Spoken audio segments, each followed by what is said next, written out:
इस एनिमे के main character hours ल्यूएन के पास एक ऐसी स्किल है जिससे वो किसी की भी एबिलिटी को देख सकता है और उनके पोटेंशियल को भी, और यही एबिलिटी उसकी मदद करेगी एक स्ट्रॉन्ग डोमेन बनाने में। कहानी की शुरुआत में हमें समफोर्थ कॉन्टिनेंट दिखाया जाता है जहाँ पर 7 किंगडम का राज हुआ करता था। रोफाइल किंगडम, एंचेल किंगडम, पैराडाइल किंगडम, कैनशिप किंगडम, शीट्स किंगडम, मिशियन किंगडम। पर समय के साथ एंचेल किंगडम ने सबको समेट लिया और नाम रख दिया समफोर्थन पाया। फिर हमें एक चीता के पास कुछ लोग दिखाए जाते हैं और आर्स आवाज लगाता है कि यहाँ आओ बच्चों और डैड को अलविदा कहो। अब वो हमें बताता है कि उसके डैड ने उसे बहुत कुछ सिखाया है, वो एक महान आदमी थे। तभी उसे कोई आवाज देता है और आर्स कहता है कि हाउस ल्यूएन का नया मास्टर आपकी सेवा में हाजिर है। फिर हमें कुछ लोग दिखाए जाते हैं जो कि एक ऑफिस में काम कर रहे होते हैं। उनमें से एक आदमी अपने घर जाता है और इस एनिमे के मेन कैरेक्टर आर्स ल्यूएन के पास एक ऐसी स्किल है जिससे वो किसी की भी एबिलिटी को देख सकता है और उनके पोटेंशियल को भी, और यही एबिलिटी उसकी मदद करेगी एक स्ट्रॉन्ग डोमेन बनाने में। कहानी की शुरुआत में हमें समफोर्थ कॉन्टिनेंट दिखाया जाता है जहाँ पर 7 किंगडम का राज हुआ करता था। रोफाइल किंगडम, एंचेल किंगडम, पैराडाइल किंगडम, कैनशिप किंगडम, शीट्स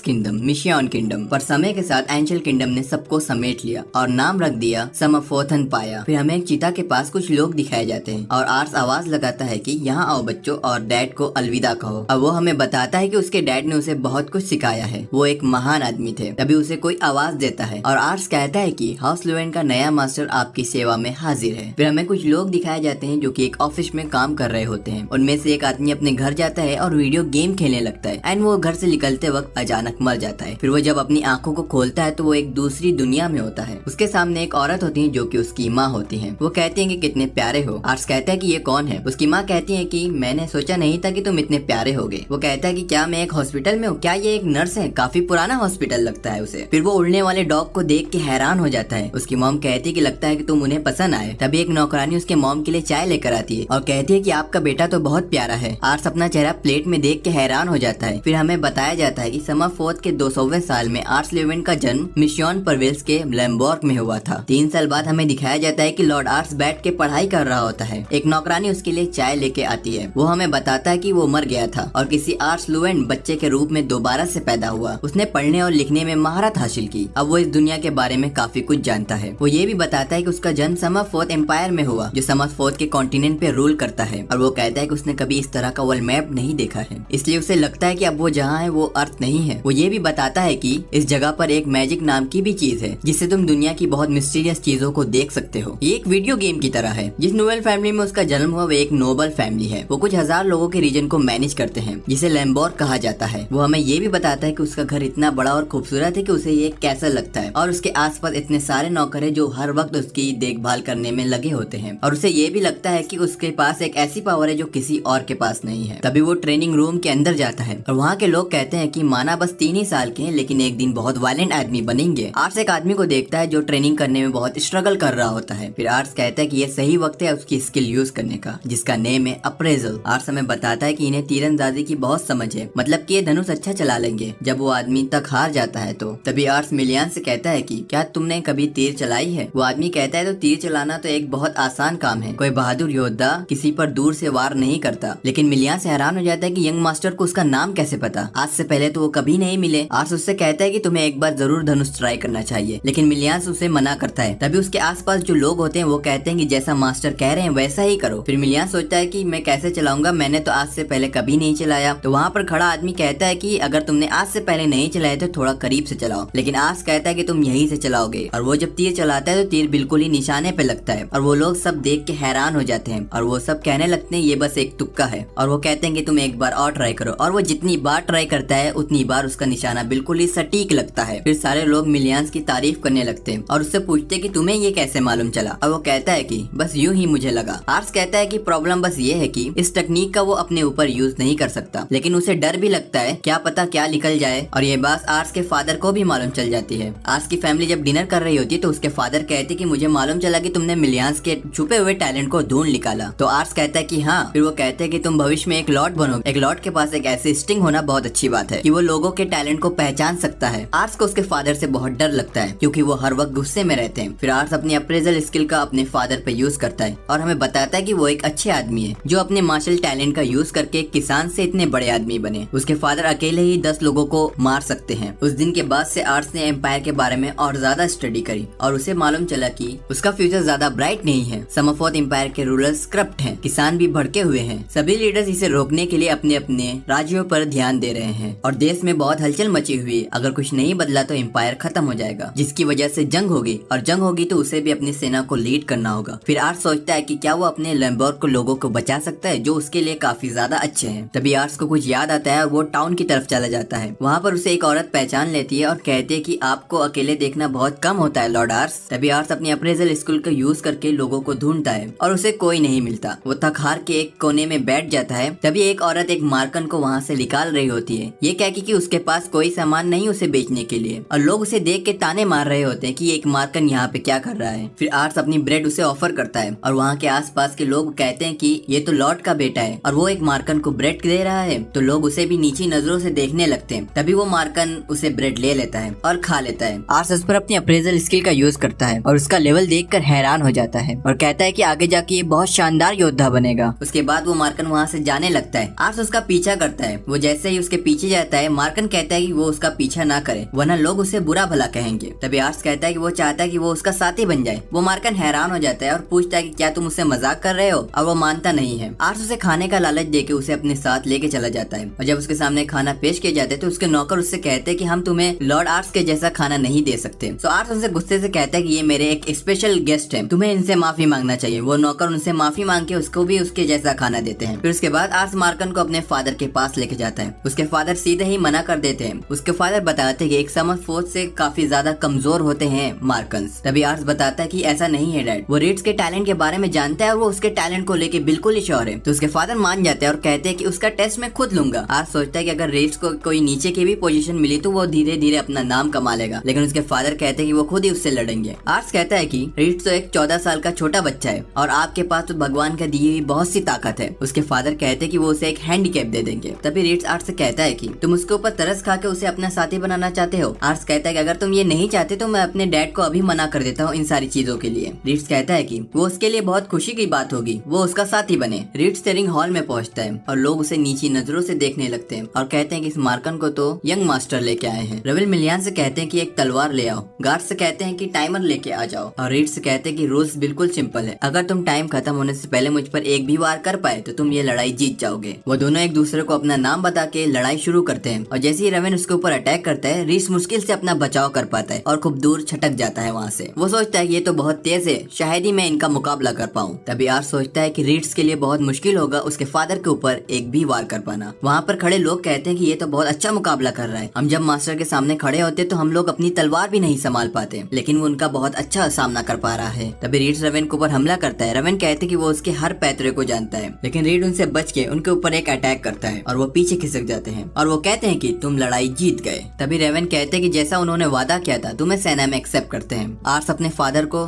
धन्यवाद कहता है। उसके फादर कहते हैं कि तुम एक दिन बहुत बड़े आदमी या फिर एक बहुत बड़े लीडर बनोगे, लेकिन अभी तुम इसके लिए बहुत छोटे हो। और वहाँ पे जितने लोग खड़े होते हैं वो रीड्स की तारीफ करने लगते हैं। फिर हमें आर्स को दिखाया जाता है जो कि रीड्स से मिलने जा रहा होता है। फिर रीड्स उससे कहता है कि आज तक उसने ऐसा कुछ नहीं पहना और वो ये भी कहता है कि वो ये सारे काम के अलावा आर्स की जितनी ज्यादा मदद कर सकेगा वो करेगा। उसके साथ मिलके एक ऐसा डोमेन बनाना चाहता है जो काफी स्ट्रॉन्ग हो। आर्स कहता है कि उसके पास एक ऐसी स्किल है जिससे वो लोगों के टैलेंट को स्टैट्स में देख सकता है। उसका नाम है अप्रेजल। आर्स कहता है कि उसके फादर ने उसे बताया है कि लोगों के टैलेंट को पहचानने की एबिलिटी एक लॉर्ड के लिए बहुत जरूरी होती है। उसका यूज वो आने वाले जंग में सर्वाइव करने के लिए करेगा। फिर हमें रीड्स को दिखाया जाता है जो कि मेहनत कर रहा होता है, कभी ट्रेनिंग, कभी कोई काम, कभी शेफ का काम। आर्स हमें बताता है कि कुछ समय से रीड्स उनके साथ रहता है और उनके परिवार का हिस्सा हो गया है। उसका लेवल इस वक्त 89 का हो गया है और वो हाउस लुवेन का सबसे समझदार सदस्य बन गया है। तभी कुछ नौकरानियां उसकी तारीफ करती हैं और कहती है वो कितना ज्यादा हैंडसम और स्ट्रॉन्ग है, वो लकी है कि वो उनके साथ रहता है। तभी रीड्स आर्स से पूछता है कि क्या उनका कोई आज लेसन है। आर्स उसे कहता है कि हाँ, वो भी यही सोच रहा था। रीड्स कहता है कि जैसा उसने पहले पढ़ाया था, समरफोर्थ कॉन्टिनेंट 7 राज्यों में बटा है और उन सबको जोड़कर समरफोर्थ एम्पायर बना। फिर एंशियल किंगडम ने दूसरे देशों से व्यापार करके ताकत हासिल की और फिर उस 6 राज्यों पर अटैक किया और उन्हें कंट्रोल में लिया। और एंशियल के किंग एनादिस बाइडोरस ने खुद को एम्परर डिक्लेयर कर दिया और पूरे क्षेत्र का नाम समरफोर्थ एम्पायर रख दिया। ये सब 200 या 300 साल पहले हुआ था। आर्स कहता है कि उसने भी जब पढ़ा था तो उसे भी यही सब कुछ मालूम चला था। रीड्स कहता है कि हालांकि समरफोर्थ एम्पायर बहुत गंभीर स्थिति से गुजर रहा है। उसका करंट सर्वेयर बाइडोरस 12वां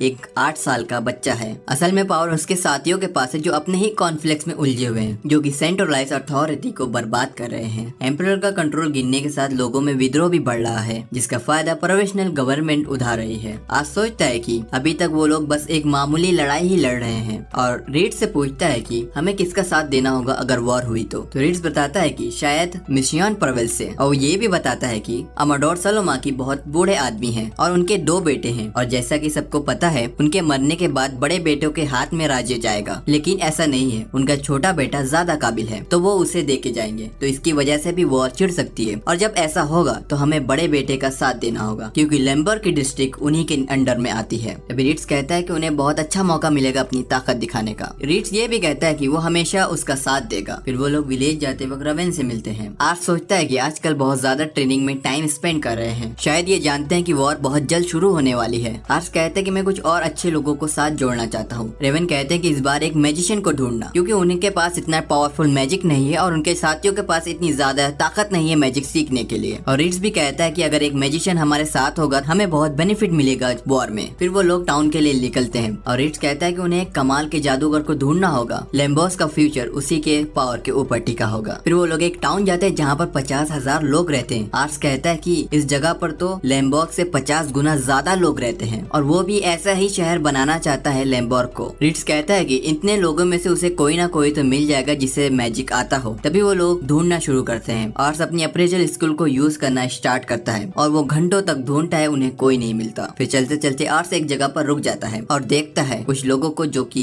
पोर होते हैं। रीड्स उससे कहता है कि जहाँ पर अमीर लोग ज्यादा होते हैं वहाँ पर ऐसी गरीबी भी होती है, और उसके साथ भी यही होता अगर उसे वो साथी नहीं बनाता तो शायद वो किसी रोड पे मरा पड़ा होता। तभी आर्स उससे कहता है कि वो ये चाहता है कि वो जिस मैजिशियन को ढूंढ रहे हैं वो इन्हीं लोगों में से मिले। वो कह के वो लोग कहीं और चले जाते हैं, लेकिन उन्हें कोई पीछे से देख रहा होता है और वहाँ पर उसे एक आदमी मिलता है जो कि ड्रैगन के अंडे बेच रहा होता है। आर्स जैसे ही ड्रैगन का नाम सुनता है वो अपने ख्यालों में डूब जाता है और ड्रैगन की ख्यालों में ही सवारी करने लगता है। वो आदमी कहता है कि ये एक ऐसे ड्रैगन का अंडा है जिसे तुम पेट बना सकते हो। तो आर्स सोचता है कि इस दुनिया में हम लोग तो ड्रैगन को भी पेट बना सकते हैं। वो एक्साइटमेंट के मारे उसे 3 अंडे खरीदने लगता है। तभी रीड्स उसके ऊपर तलवार तान देता है और कहता है कि तुम लॉर्ड आर्ट्स को कैसे धोखा दे सकते हो। ये जो तुम अंडे बेच रहे हो इतनी ज्यादा क्वांटिटी में किसी भी शॉप पे रहते नहीं है, और ऊपर से ये अंडे बैन किए जा चुके हैं। और मैंने एक किताब में पढ़ा था ड्रैगन के अंडे इस तरह से नहीं होते, तो मुझे लगता है कि ये अंडे किसी लिज़ार्ड के हैं। और वो कहता है कि तुमने लॉर्ड आर्ट्स को धोखा देने की कोशिश की तो इसकी सजा सिर्फ मौत है। तभी आर्ट्स उसको पीछे से रोकता है कि ऐसा मत करो। फिर रीड्स आर्ट्स से माफी मांगता है और कहता है कि मुझसे गलती होगी, अगर वो चाहे तो उसे सजा दे सकता है। फिर वो लोग बैठ के खाना खा रहे होते हैं। आर्ट्स को एक कैंडी की शॉप दिखती है और वो कैंडी खरीदने जैसे ही जाता है कोई आके उसका पर्स चोरी कर लेता है। आर्ट्स को इसके बारे में पता नहीं चलता, पीछे से रीड्स आके उसे बताता है। तभी वो लोग उसका पीछा करते हैं। जैसे ही रीड्स उसके कम्बल को खींचता है उन्हें मालूम चलता है ये तो एक लड़की है, और वो लड़की उनको चकमा देके एक गली में घुस जाती है। वहाँ पर पहले से 3 आदमी होते हैं और उस लड़की को बुरी तरह से मारते हैं। तभी आर्ट्स उसको रोकता है और कहता है कि एक लड़की को अकेले तुम 3 लोग मिलके मार रहे हो, ये तो बहुत गलत बात है। तभी उनमें से एक आदमी आर्ट्स के ऊपर हमला करने वाला होता है। रीड्स उसको रोक लेता है और उन तीनों को बहुत आसानी से मार गिराता है और उस लड़की से कहता है कि तुमने जो पर्स चुराया है वो मुझे वापस दो। वो जैसे लेने वाला होता है आर्ट्स कहता है कि उससे क्या तुम उसकी साथी बनोगी। रीड्स हैरान हो जाते हैं। आर्ट्स उसे बताता है कि मैंने इस अप्रेजल स्किल का यूज किया और मुझे लगता है कि इसके पास बहुत अच्छी मैजिक पावर है, लेकिन वो लड़की उसे मना कर देती है और कहती है कि वो उसकी साथी नहीं बन सकती क्योंकि वो एक बिगड़ा हुआ अमीर ज़्यादा है, और वो ये भी कहती है कि वो महान बनना चाहता है उसे कुछ पैसे देके।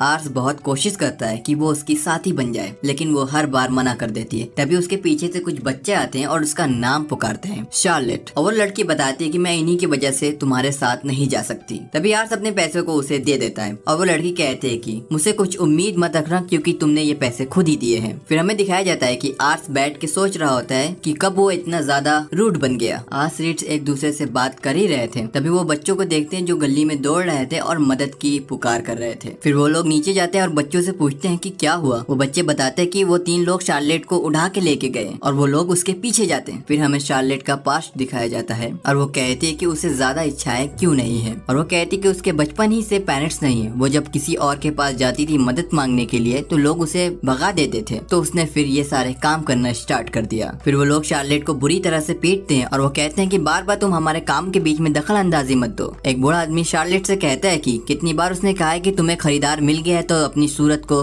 सुधारो। तभी वहाँ पर रीड्स दरवाजा तोड़ के अंदर आ जाता है। वो 3 लोग उसे देखते हैं और उसकी तरफ दौड़ते हैं उसे मारने के लिए। रीड्स उन दोनों को बहुत आसानी से मार गिराते हैं। वो बूढ़ा आदमी रुकने के लिए अपने लोगों को कहता है और उनसे बात करता है। आर्ट्स कहता है कि अच्छा तुम ही हो अल्बर्ट कैली, कॉरियर जो लोगों को खरीदता और बेचता है, वो आदमी हैरान हो जाता है और पूछता है कि तुम्हें उसका नाम कैसे पता। तो वो देखता है कि आर्स एक अमीर घराने से लगता है। तभी वो अपने और लोगों को आर्स के ऊपर हमला करने के लिए भेजता है, लेकिन रीड्स उन सारे लोगों को आराम से मार गिराता है। तभी वहाँ पर दो मैजिशियन भी होते हैं, वो अपना मैजिक करते हैं रीड्स को रोकने के लिए, लेकिन रीड्स उन्हें भी मार गिराता है। तभी वो आदमी हैरान हो जाता है और ऊपर से एक बहुत ताकतवर इंसान को बुलाता है जो पहले एक आर्मी में था, और वो उनसे कहता है कि इन सबको मार दो। तो आदमी कहता है काफी शर्म की बात है कि वो लोग एक बच्चे से हार गए, और कहता है कि मैं इनका सर लाके तुम्हें देता हूँ। और जैसे ही वो आदमी उस रीड्स के ऊपर हमला करता है, रीड्स बहुत आसानी से उसे मार गिराता है। और उस बूढ़े आदमी से आर्स कहता है कि हम लोग शार्लेट को खरीदना चाहते हैं, ये लो तुम उसकी कीमत। और वो बूढ़ा आदमी कहता है कि वो ऐसा नहीं कर सकता क्योंकि ऑलरेडी उसने शार्लेट को किसी और के हाथों बेच दिया है। तभी रीड्स कहता है कि उन्हें कोई फर्क नहीं पड़ता कि तुमने इसे किसे बेचा है, अगर तुम्हें पैसे चाहिए तो लो, वरना हम तो इसे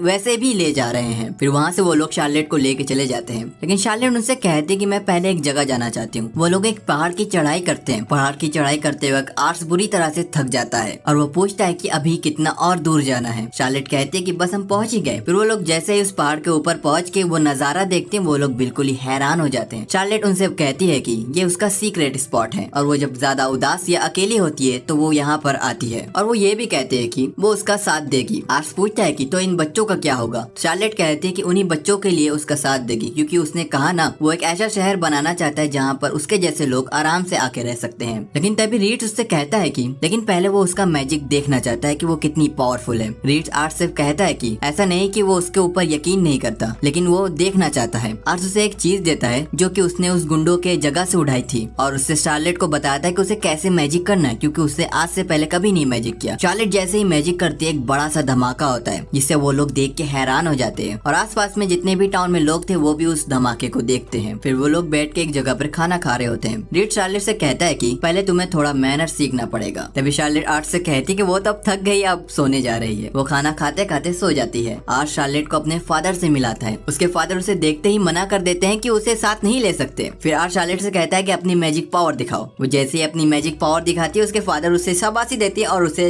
रख लेते हैं। सीन शिफ्ट होती है, हमें दिखाया जाता है कि लैम्बर्ग डिस्प्यूट प्रोविंस से जंग लड़ रहा होता है, और वो सब जंग जीतने के बाद हाई स्पिरिट्स में रहते हैं। तभी आर्ट्स आता है, अपने फादर से पूछता है कि इस बार की लड़ाई कैसी थी। रेवन बताते हैं कि इस बार की लड़ाई उनकी बहुत बड़ी जीत रही, और इस बार की जंग की स्टार उनकी यंग सोल्जर थी। फिर आर्ट्स बताता है कि शार्लेट को पूरा 3 साल हो गए हैं जंग लड़ते हुए, अब वो सबसे बड़ी जादूगर योद्धा बन चुकी है, और शार्लेट को लिवेंट्स लेडी ऑफ फ्लेम्स का टाइटल दिया गया है। अब उसके पास पावर्स लैम्बर्ग के सभी योद्धाओं से ज्यादा है। फिर हमें आर्ट्स के भाई बहन दिखाए जाते हैं। जब रेवन जंग में था तभी ये लोग पैदा हुए, लेकिन एक सेकंड, 3 साल से तो जंग चल रही है, तो ये कब हुआ। वहाँ पर रीड्स आके बताता है कि जंगल में कुछ शिकारी लोग आए हैं। उसे लगता है कि उनमें कोई टैलेंटेड इंसान हो सकता है। जंगल में जाते समय शार्लेट उनसे कहती कि वो भी उनके साथ जाएगी। जंगल जाते समय आर्ट्स को बहुत कंफर्टेबल सीट मिलती है, और उन तीनों के वजन से घोड़ा आराम आराम से चल रहा होता है, और वो दोनों बहस कर रहे होते हैं कि लॉर्ड आर्ट्स को अब उनमें से कौन प्रोटेक्ट करेगा। तभी दो लोग एक पिग का शिकार करते हैं। आर्ट्स उन पर अप्रेजल स्किल का यूज करता है। वो देखते हैं कि उनका पावर स्टैट 67 और 65 है, जो कि अच्छा नंबर है। गाटोस का एप्टीट्यूड का रैंक है ए, और मार्कस का अल्कीमी रैंक है ए। गाटोस मार्कस उन्हें अपने घर लेके जाते हैं। उनके फादर उन तीनों के सामने खाना पेश करते हैं। शार्लेट आर्ट्स वो सब देख के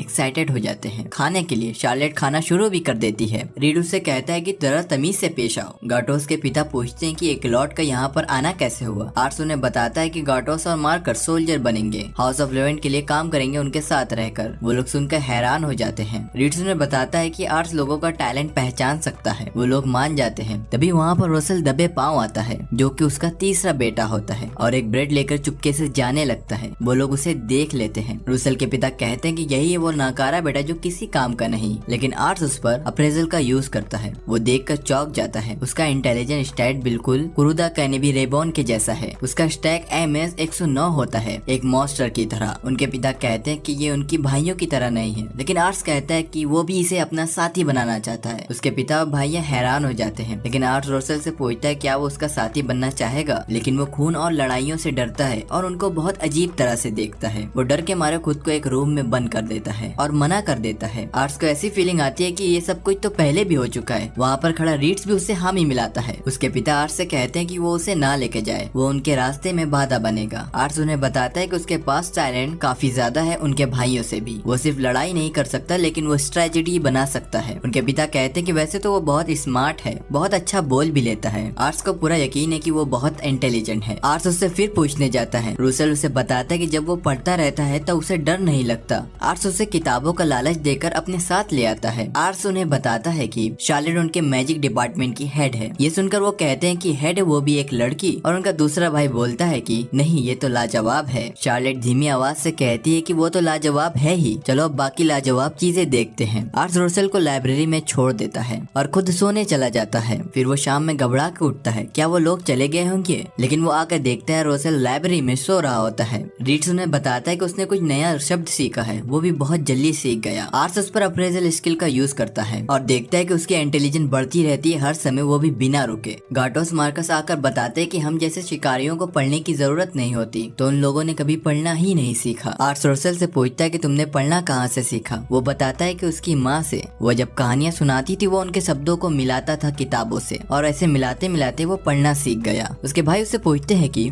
तुम तो बस 3 साल के थे तब। वो उन्हें बताता है कि उस टाइम की ज्यादातर चीजें उसे याद है। वो सब ये सुनकर हैरान हो जाते हैं। आर्स रीड से कहता है कि अगर वो उन्हें समझा पाए कि शिकार बिना तीर चलाए हो सकता है। आर्स रूसेल से कहता है कि वो एक ट्रैप बनाए और अपने पिता को दिखा दे कि वो भी उनके काम आ सकता है, और उसके भाई कहते हैं कि वो भी उनकी मदद करेंगे इसमें जितनी उनसे हो सकेगी। फिर रूसेल इतना जबरदस्त ट्रैप बनाता है कि उसमें बहुत सारे शिकार फंसते हैं, और जो बच्चे होते हैं वो वहाँ से बड़े आराम से निकल सकते हैं। उसके पिता खुश नहीं होते। गाटोस और मार्कस से कहते हैं कि अगर तुम लोग कल जा रहे हो ना तो उसे भी अपने साथ लेके जाना, और वो ये भी कहते हैं कि वो उम्मीद करते हैं कि आर्स उनका ख्याल रखेगा। रूसेल वहाँ से रोते हुए जाने लगता है। आर्स उसे रोक कर पूछता है कि कहाँ जा रहे हो। वो कहता है कि उसने सुना नहीं, उसके पिता उसे निकाल रहे हैं, वो उसके साथ नहीं रहना चाहते। वो ये भी कहता है कि उसके पिता इसलिए नाराज है कि वो उसके माँ के मरने का कारण है। सीन शिफ्ट होती है रात में। उसके पिता और दोनों बेटे छत पर चढ़ के बातें कर रहे होते हैं। गैटोस अपने पिता से कहता है कि रूसेल के साथ इतना बुरा व्यवहार क्यों किया आपने। उसके पिता कहते हैं कि वो चाहते हैं कि उनका बेटा उनसे नफरत करे क्योंकि वो उसके टैलेंट को पहचान नहीं पाए। सुबह आर्स आता है उन सबको लेने।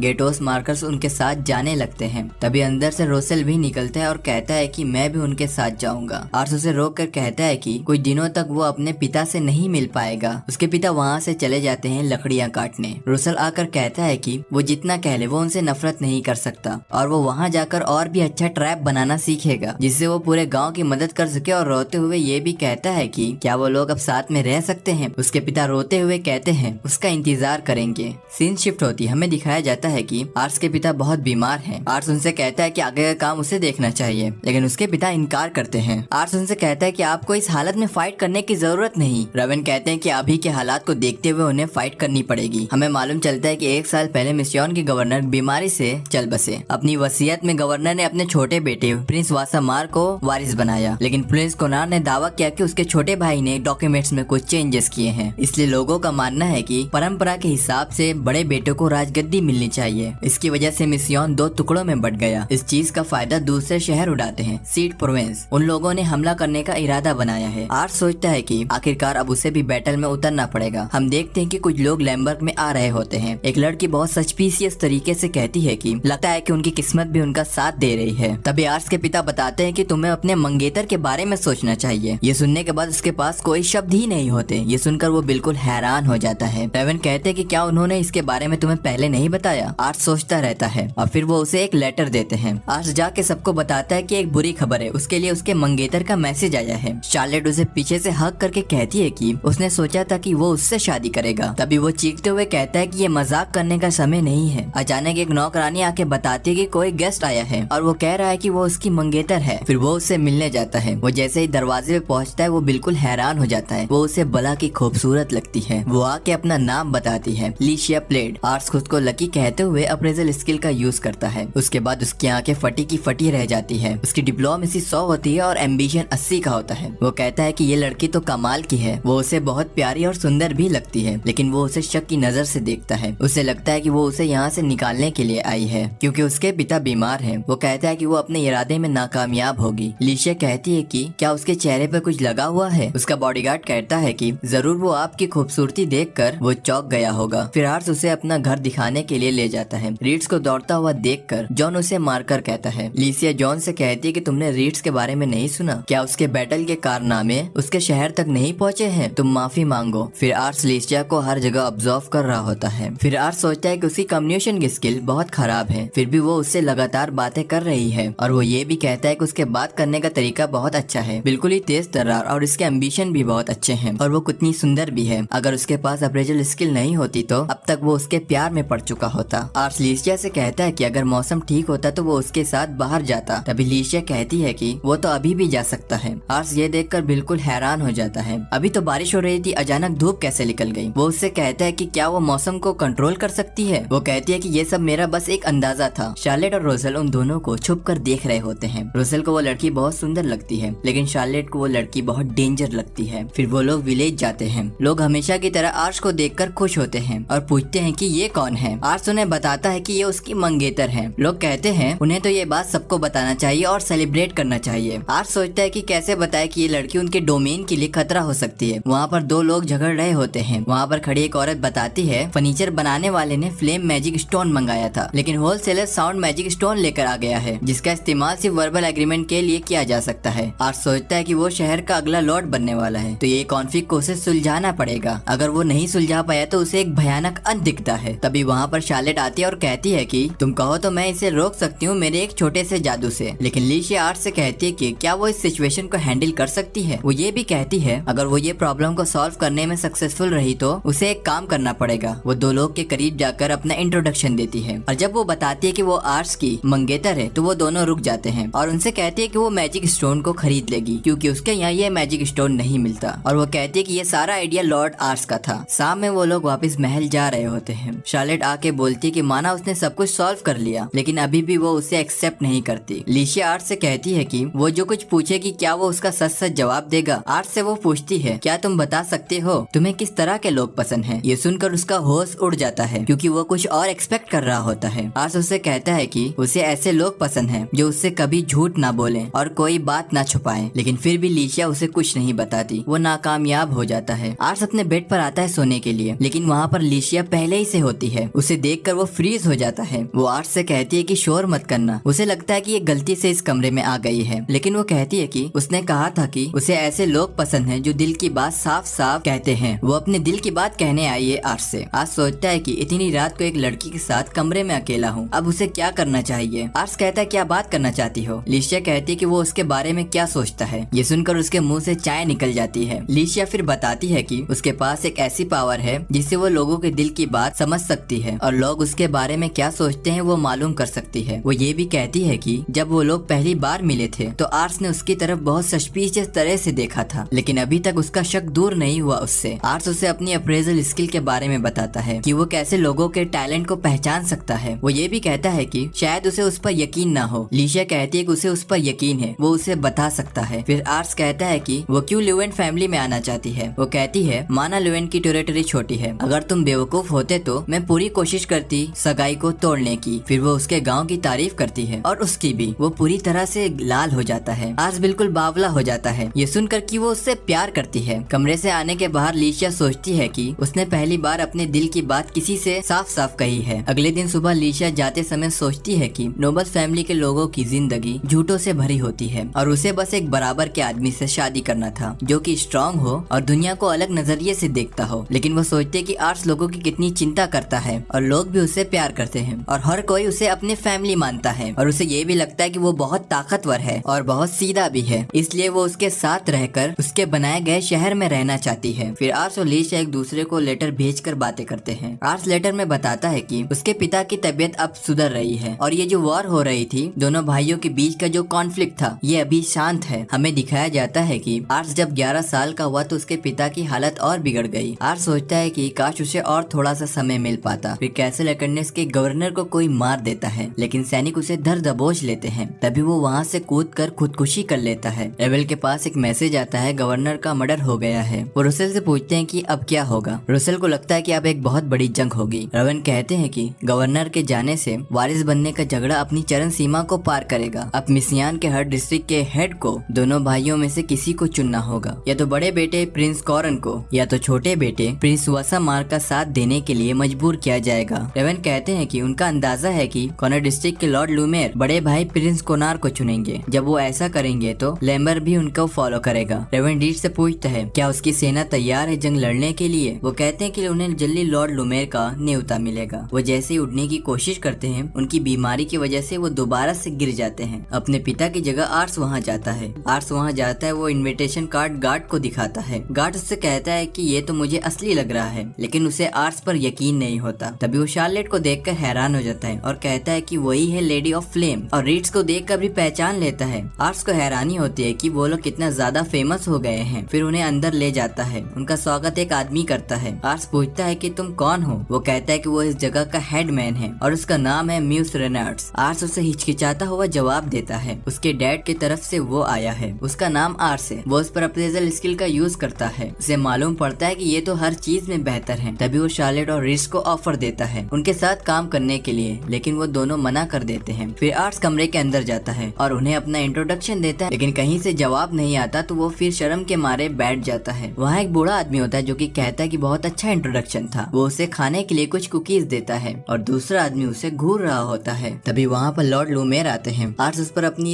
अप्रेजल स्किल का यूज करता है और कहता है कि ऐसा कुछ हैरानी वाला तो नहीं है, लेकिन सब कुछ बिल्कुल बैलेंस है, और लॉर्ड लूमेर में जो कमियां हैं वो उनके साथ ही मेनोस पूरी करते हैं, और ये दोनों मिलकर डिस्ट्रिक्ट के लिए सही फैसले ले पाते हैं। लूमेर कहता है कि हम लोग बड़े बेटे लॉर्ड कोमेर को सपोर्ट करने वाले हैं। आर्स सोचता है कि उसके पिता ने जैसा कहा था वैसा ही उन्होंने कहा। मीटिंग खत्म होने के बाद आर्स सांस लेता है और कहता है कि वो तो बहुत डरा हुआ था। तभी वहाँ पर लॉर्ड लूमेर आते हैं और कहते हैं कि उसे पता चला कि उसके पिता बहुत बीमार हैं। आर्स कहता है कि उसे खुशी है कि वो उसके गंभीरता को समझते हैं। लूमेर कहते हैं कि देखा जाए तो लेम्बर कैनर के मुकाबले एक छोटा सा शहर है, लेकिन हाल ही में उसने अपनी ताकत का ऐसा प्रदर्शन किया है कि जो उसके साइज के अपोजिट है। आर्स को 11 साल की उम्र में अपने पिता की जगह आना देखना शानदार था, और ये भी कहते हैं कि उन्हें उनसे बहुत उम्मीद है। अचानक वो घूरने वाला आदमी उसे आवाज देता है। बिल्कुल वो डर जाता है। डर के मारे पीछे पलट कर देखता है। वो उसे अपना नाम बताता है, हैमर्ड। तभी हमें पता चलता है वो तो लीशिया के पिता है। आर्स हिचकिचाते हुए कहता है कि वो उनकी क्या मदद कर सकता है। हैमर्ड आर्स से कहता है कि उनकी बेटी उससे बातें करने के बाद डिसैटिस्फाइंग लग रही है। आर्स सांस भरते हुए कहता है कि वो नहीं जानता कि उसने गलत क्या किया है। हैमर्ड कहते हैं कि क्या वो उनके बेटी का लेटर का ठीक से जवाब दे रहा है। आर्स सोचता है कि जब से उसके पिता बीमार हुए तब से उसने कोई भी लेटर का जवाब नहीं दिया है। फिर वो उससे कहता है कि वो घर जाकर पहले लेटर लिखेगा लीशिया को। हैमर्ड कहते हैं उनकी बेटी जो हमेशा से अकेली रहती है और शर्मीली है, उसने अपने फीलिंग्स को खुलकर एक्सप्रेस करना शुरू किया है, और वो सच में तुम्हारी बहुत फिक्र करती है। फिर वो अपनी बेटी की तारीफ करते हैं। वो ये भी बताते हैं कि वो हमेशा से काम में बिजी रहे, जिसकी वजह से उनकी बेटी की जिंदगी बहुत अकेली हो गई। और रेवन ने जब उसकी बेटी का हाथ मांगा अपने बेटे के लिए तो उसने देखा रेवन एक कमाल का योद्धा है जो ताकतवर भी है, तो क्या उसका बेटा भी ऐसा ही होगा और उनकी बेटी को खुश रखेगा। इसलिए लगा कि उसकी बेटी उसके बेटे के साथ हमेशा सेफ रहेगी। इस वजह से उन दोनों के रिश्ते के लिए वो मान गया। वो आर्स से सर झुका के कहता है कि वो चाहते हैं कि वो उसके बेटी का ध्यान रखे। आर्स कहता है कि वो उनके बेटी को खुश रखने के लिए हर मुमकिन कोशिश करेगा। वो कहते हैं कि वो सारी बातें याद रखेंगे हमेशा, लेकिन वो आर्स से कहते हैं कि ये सारी बातें वो उसकी बेटी से भी कहे। फिर आर्स अपने पिता को ये सारे बातें बताता है। लॉर्ड लूमेर ने प्रिंस कॉर्नार को सपोर्ट करने वाले हैं। रेवन कहते कि बिना उन्हें बताए तुमने उनके समन का जवाब दे दिया। आर्स चिंतित हो जाता है। उसके पिता उसको शाबाशी देते हैं। फिर आर्स लीशिया को लेटर लिखते हुए सोचता है जब मैं ही इतना नर्वस हूँ तो वो कितनी घबराई हुई होगी, क्योंकि हर तरफ जंग का माहौल है। आर्स कहता है कि उसने लॉर्ड हुमेट से वादा किया है उसे जंग जीतनी ही होगी। फिर आर्स खुद को ट्रेन करने में लग जाता है जंग के लिए। रीड उससे कहता है कि हम लोग सुबह से ट्रेनिंग कर रहे हैं, हमें अब रुक जाना चाहिए। वो उसे कहता है कि वो ऐसा नहीं कर सकता, वो अपनी पूरी ताकत से लड़े। आर्स सोचता है कि बाकी लोग ट्रेनिंग कर और ताकतवर बनते जा रहे हैं, लेकिन उसमें कोई भी इम्प्रूवमेंट नहीं है। और इससे पहले वो एक मॉक बैटल में अपने सैनिकों को लीड कर चुका है और वो बुरी तरह से हार गया था। उसने वॉर के बारे में तो बहुत पढ़ा है, लेकिन उसका कोई एक्सपीरियंस नहीं है। जब सच में उसके ऊपर सोल्जर हमला कर रहे होते हैं वो घबरा जाता है। वो जानता है कि शार्लेट और रीड्स बैटल में उसके साथ रहेंगे, लेकिन अगर वो बैटल फील्ड पर खुद ही नहीं उतर पाया तो लोग उसके बारे में क्या सोचेंगे। उसके सोल्जर कितने भी माहिर हो, सही लीडरशिप के बिना कोई काम के नहीं। तभी रोसेल दौड़ता हुआ आता है। आर्स से कहता है कि सीड्स प्रोविंस ने स्विट्जरलैंड से जंग का ऐलान किया है, और वो ये भी कहता है कि लॉर्ड लूमेर ने ये लेटर भेजा है, कहा है कि सिचुएशन सामान्य नहीं है। रीड्स बताता है कि अगर सीड्स प्रोविंस मिशियान पर हमला करता है तो पास रिस्पॉन्स करने के लिए बहुत कम तैयारियां हैं, और सीड्स के साथ उनकी करीबी बहुत बड़ा मसला बन जाएगी। आर्स सोचता है कि उसके पिता जाने की हालत में नहीं है। वो पसीने से भीग जाता है और कांपने लगता है और कहता है कि वो अपनी सेना भेजेगा और उसे वो खुद लीड करेगा। रीड्स कहता है कि वो उसके साथ रहेगा। वो वादा करता है कि वो अपनी पहली लड़ाई जरूर जीतेगा। वो सारे सैनिकों को इकट्ठा करके बता ही रहा होता है, तभी उसके पिता उसे रोकते हैं। रेवन कहते कहते हैं कि वो अभी से उसे लड़ाई में उतरने नहीं दे सकते। आर्स कहता है कि अपनी हालत तो देखिए, क्या लड़ पाएंगे। रेवन कहते हैं कि उन्हें लैम्बो को प्रोटेक्ट करते हुए मरने में कोई पछतावा नहीं होगा। आर्स चुप हो जाता है। रीट्स आकर कुछ कहने ही वाला होता है, लेकिन रेवन उसे कहते हैं कि तुम इस मामले में मत पड़ो। फिर आर्स कहता है कि वो मानता है कि वो कमजोर है, लेकिन रीट्स और शार्लेट उसके साथ रहेंगे तो वो जरूर जंग जीत जाएगा। रेवन कहते हैं कि बात वो नहीं है, अभी तुम वॉरियर की तरह नहीं दिखते। आर्स को कुछ समझ नहीं आता। तभी उसके पिता एक कैदी को उसके सामने सजा देते हैं। रेवन कहते हैं कि अगर तुम बिना डरे इस आदमी को मरते हुए देख पाए तो वो मान लेंगे कि तुम अब बड़े हो गए हो और बैटल का कमान उसके हाथों में दे देंगे। लेकिन जैसे ही कैदी का सर धड़ से अलग किया जाता है, आर्स अपने पैरों पर खड़ा ही नहीं रह पाता। वो कुछ समझ ही नहीं पाता और वहाँ पर उल्टी करने लगता है। बिल्कुल ही डर जाता है और सहम जाता है, कुछ बोल ही नहीं पाता। फिर उसके पिता वहीं उसे छोड़कर चले जाते हैं। रीट्स, शार्लेट और रोसेल उसे संभालने की कोशिश करते हैं, लेकिन रेवन कहते हैं कि वो लोग उनके साथ चलें। आर्स अकेला वहाँ जमीन पर अपना होश खो बैठता है और कुछ बोल ही नहीं पाता। फिर हम देखते हैं कि कॉन्फ्लिक्ट बाउंड्री के पास रेवन एक के बाद एक को बहादुरी से काटते जा रहे थे। रीड्स भी कोई कसर नहीं छोड़ रहा था। दोनों साथ मिलकर लड़ रहे थे। रोसेल और शार्लेट भी पूरी ताकत से लड़ रहे होते हैं। अचानक रेवन के मुंह से खून निकलता है, फिर भी वो अपने पूरे जोश से लड़ते हैं। केनर की सेना लुवेन की सेना से 50% ज्यादा थी, फिर भी रेवन के लीड करने से वो लोग जीत गए, लेकिन रेवन बीमारी से बेहोश हो गए। आर्स कहता है कि ये जंग 1 महीने तक चली और उसके पिता उसके 12वें जन्मदिन के 4 दिन बाद घर वापस आए, लेकिन अभी तक रेवन बीमारी से जूझ रहे होते हैं। क्रिस और वर्न अपनी माँ से पूछते हैं क्या डैड मर जाएंगे। वो अफसोस के साथ गले लगा लेती है। कमरे के बाहर रीड, शार्लेट और रोसेल खड़े होते हैं। आर्स उनसे कहता है कि सुना है सब बढ़िया गया। वो सब आर्स को देखकर हैरान हो जाते हैं। रीड आर्स से पूछता है कि तुम्हें इतनी सारी चोट कैसे लगी। आर्स कहता है कि ट्रेनिंग करते समय। ये बताओ कि डैड कैसे हैं। रीड्स कहता है कि जैसा उसने लेटर में बताया था, रेवन हर बार की तरह बहादुरी से लड़े, लेकिन जैसे ही लड़ाई खत्म हुई वो बेहोशी से गिर गए। तबीयत पहले ही से खराब थी और बैटल में लड़ाई करते समय और भी खराब हो गई। आर्स कहता है कि तो ये सारी गलती उसकी है। वो लोग उसे समझाने की कोशिश करते हैं। आर्स वहाँ से ट्रेनिंग करने के लिए चला जाता है। रीड्स उसे रोकने की कोशिश करता है, अभी तो बहुत वक्त हो गया है। उन्हें चिंता हो रही होती है आर्स की। शार्लेट कहती है कि अभी उनके दिमाग में बहुत सारी चीजें चल रही हैं, अपने आप को ट्रेन करने में झोंक दिया है। तभी वहाँ पर लिशिया आती है और पूछती है कि आर्स कहाँ है। रीड्स पूछता है कि आखिर बात क्या है। वो कहती है कि उसे आर्स की चिंता हो रही थी, इसलिए वो यहाँ आ गई। वो ये भी कहती है कि आर्स और वो एक दूसरे से लेटर में बातें कर रहे थे और अपने सच्चे इमोशन के साथ लिखा करते थे, लेकिन जब से वॉर शुरू हुई है उनके लेटर लिखने का तरीका बदल गया है। क्या उनके साथ कुछ हुआ है। रीड्स कहता है कि आर्स के सामने एक कैदी को सजा मिली थी और वो घर पर रहने की वजह से अपने इमोशन को समझने की कोशिश कर रहा है और रेवन की इस हालत का जिम्मेदार वो खुद को मानता है। फिर लिशिया आर्स से मिलने के लिए जाती है और वो उसे ट्रेनिंग करते हुए देखती है, उसे आवाज लगाती है। आर्स इतना ट्रेनिंग में डूबा हुआ होता है कि उसे सुनाई नहीं देता। ट्रेनिंग करते हुए आर्स जमीन पर गिरता है। वो आदमी कहता है कि अब हमें आराम करना चाहिए लॉर्ड आर्स। आर्स कहता है कि जब उसके पिता इतनी बुरी हालत में है तो वो कैसे आराम कर सकता है। वो भी सबको प्रोटेक्ट करना चाहता है। फिर लिशिया बिना डिस्टर्ब करे गेट बंद कर देती है। रीड्स लिशिया से कहता है कि उसे तो बात करना था। लिशिया कहती है कि ये सही समय नहीं है बात करने का। एक नौकरानी कहती है कि लॉर्ड रेवन को होश आ गया है। रोसेल आर्स को बताना चाहता है, लेकिन वो नौकरानी कहती है कि लॉर्ड रेवन पहले तुम लोगों से बात करना चाहते हैं। रेवन कहते हैं कि वो फिर से बीमार पड़ गए और उन लोगों को परेशान होना पड़ा। शार्लेट कहती है कि उसने कभी ऐसा इंसान नहीं देखा, जरूर इसे बीमारी की वजह से वापस भेजा गया होगा। रीड्स और रोसेल हैरान हो जाते हैं शार्लेट को देखकर। रेवन कहते हैं कि वो अभी उन लोगों के लॉर्ड होने के नाते नहीं बात कर रहे हैं। रेवन पूछते हैं कि उन लोगों की जिंदगी यहाँ पर कैसी है। रीड्स कहता है कि उसकी पूरी जिंदगी के मुकाबले ये स्वर्ग से कम नहीं है और रोसेल को भी यहाँ बहुत अच्छा लगता है। शार्लेट कहती है कि ये तो उसके लिए घर के जैसा है। रेवन सांस भरते हुए कहते हैं कि उन्हें यहाँ कुछ बातों के लिए बुलाया गया है और वो सारी बातें वो एक लॉर्ड होने के नाते नहीं करेंगे, बल्कि एक पिता होने के नाते करेंगे। वो ये भी कहते हैं कि अब उनके पास ज्यादा समय नहीं है। वो अपने शरीर को अच्छे से जानते हैं, वो कभी भी मर सकते हैं। फिर वो कहते हैं कि उन लोगों को पहली बार देखकर उन्हें नहीं पता था कि उनसे क्या करवाया जाए। शार्लेट एक लड़की है, रीड्स एक मार्कन है और रोसेल तो एक 5 साल का बच्चा था, लेकिन समय के साथ वो लोग उनके मजबूत पिलर बन गए और उन्हें उन पर गर्व है। रेवन ये भी कहते हैं कि उन्हें आर्स की बहुत चिंता है। जब वो तंदुरुस्त थे कभी नहीं सोचा कि आर्स को मुझे साथ ले जाना चाहिए और उसके बारे में सिखाना चाहिए। उसने अभी तक किसी भी इंसान को मरते हुए नहीं देखा है और जब जंग में हर तरफ लाशें गिर रही होगी तो वो खुद को कैसे संभालेगा। जिंदगी के आखिरी मोड़ पर आकर अब मुझे महसूस हो रहा है कि मुझे क्या क्या करना था और मैंने क्या नहीं किया। रेवन उन तीनों से कहते हैं कि वो लोग आर्स को प्रोटेक्ट करें। ये सब कुछ एक पिता होने के खातिर कह रहे हैं, ना कि एक लॉर्ड। वो कहते हैं कि वो जानते हैं कि अब वक्त नहीं है, लेकिन आर्स एक बहुत अच्छा लड़का है। वो लोगों से प्यार करता है और जैसा कि तुम लोगों ने प्रूव किया है, आर्स के पास एक ऐसी ताकत है जिससे वो लोगों के टैलेंट को पहचान सकता है। उन्हें गर्व है अपने बेटे पर। रोसेल रोते हुए कहता है कि अगर लॉर्ड आर्स नहीं होते तो दुनिया उसे बेकार ही समझती। आर्स ने उसे कॉन्फिडेंट दिया है। चार्लेट कहती है कि उसे डोमेन के बारे में ज्यादा कुछ नहीं पता, लेकिन वो आर्स की बनाई हुई दुनिया देखना चाहती है। और वो ये भी कहती है कि उन्हें उनसे रिक्वेस्ट करने की जरूरत नहीं, वो बस हुक्म दे। रीड्स भी कहता है कि वो लॉर्ड आर्स के लिए आखिरी सांस तक लड़ेगा, उन पर कोई भी आंच नहीं आने देगा। रेवन कहते हैं कि ऐसा कुछ नहीं करना है, बस उसे प्रोटेक्ट करे और खुद भी जिंदा रहे। रेवन दिल से शुक्रिया अदा करते हैं उन्हें उनके परिवार का हिस्सा बनने के लिए। फिर रीड्स रेवन से कहता है कि वो लीशिया से एक बार मिल ले। रेवन लीशिया से कहते हैं कि क्या उसे वो समय याद है जब वो पहली बार मिले थे। लीशिया हैरानी से पूछती है क्या वो पहले मिल चुके हैं। रेवन कहते हैं कि उन्होंने ही उसके और आर्स की सगाई के लिए रिक्वेस्ट की थी। वो ये भी कहते हैं कि जब उन्होंने उसे पहली बार देखा था तो उन्हें लीशिया बड़ी समझदार लगी थी। हमें पास दिखाया जाता है जहाँ पर लीशिया अपने छोटे भाई को चुप करा रही होती है, तभी उसे रेवन देखते हैं। वहीं से रेवन लॉर्ड हैमर्ड से लीशिया का हाथ मांगते हैं और उनकी एंगेजमेंट का इरादा करते हैं। वापस प्रेजेंट में रेवन लीशिया से कहते हैं कि वो वैसी ही लड़की है जैसी उन्हें आर्स के लिए चाहिए थी। रेवन ये भी कहते हैं कि हो सकता है हाउस लेवन की टेरिटरी बहुत छोटी है, उनका बेटा रिलायबल भी ना हो। लीशिया कहती है कि ऐसा नहीं है, हो सकता है लॉर्ड आर्स की काइंडनेस वल्नरेबल उन्हें बना देती है। वो रोते हुए कहती है कि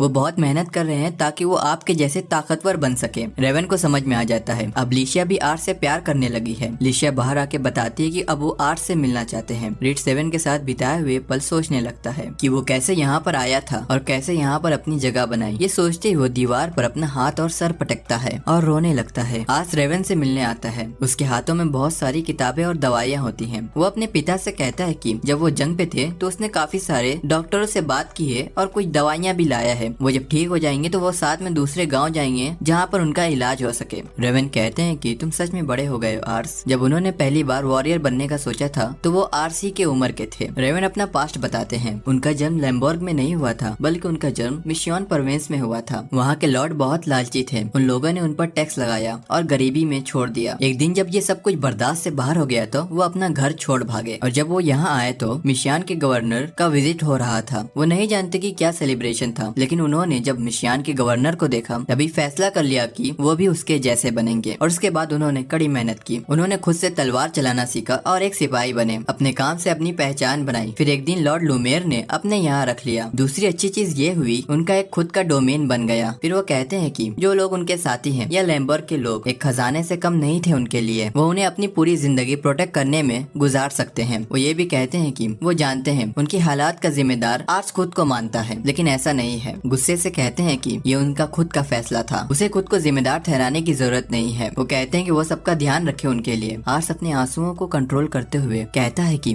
वो जरूर रखेगा। रेवन कहते हैं कि इतने छोटे बच्चे के लिए ये बहुत ज्यादा बड़ी जिम्मेदारी हो गई है। फिर वो लीशिया के बारे में बातें करते हैं। रेवन कहते हैं कि लीशिया अपने पिता पर नहीं गई है, बल्कि अपने माँ पर गई है, ज्यादा समझदार। आर्स पूछता है कि लॉर्ड हैमर्ड और वो बहुत करीब हैं क्या। रेवन कहते हैं कि जब वो 16 साल के थे तब लॉर्ड लूमेर ने उनके साथ मॉक बैटल कराई थी। वो बहुत फनी किस्सा है, उन्हें सोचकर हंसी आती है। फिर वो लोग रात भर एक दूसरे से बातें करते हैं। वो लोग चाय पीते हैं। इसी बीच आर्स के छोटे भाई बहन भी आते हैं और उनकी माँ भी आती है। वो सब मिलकर चाय पीते हैं और रात भर बातें करते हैं। फिर आर्स कहता है कि अगले दिन सुबह तक डैड जा चुके थे। फिर हम लोग वापस 212वें साल में आते हैं, जहाँ पर क्रिस रेन को आर्स बुलाता है और डैड को अलविदा कहने को कहता है। फिर वो कहता है कि उसके डैड ने उसे बहुत कुछ सिखाया है, वो एक महान आदमी थे। ये भी कहता है कि कल रात उनके जाने से पहले उनकी बहुत देर तक बातें हुई। उन्होंने लैम्बर्ग की आप सबकी जिम्मेदारी उसको दी है। मैं अपने डैड जितना स्ट्रांग तो नहीं हूँ, लेकिन जैसे उसके डैड सब चीजों को संभालते थे और लोगों को प्रोटेक्ट करते थे, वैसे ही वो भी करेगा। यहाँ पर सारे खड़े हुए लोग रोते हुए कहते हैं कि वो उसके साथ है, उसे जो चाहिए वो करवा सकता है। हर तरफ से एक ही आवाज गूंज रही होती है, हम लोग साथ हैं।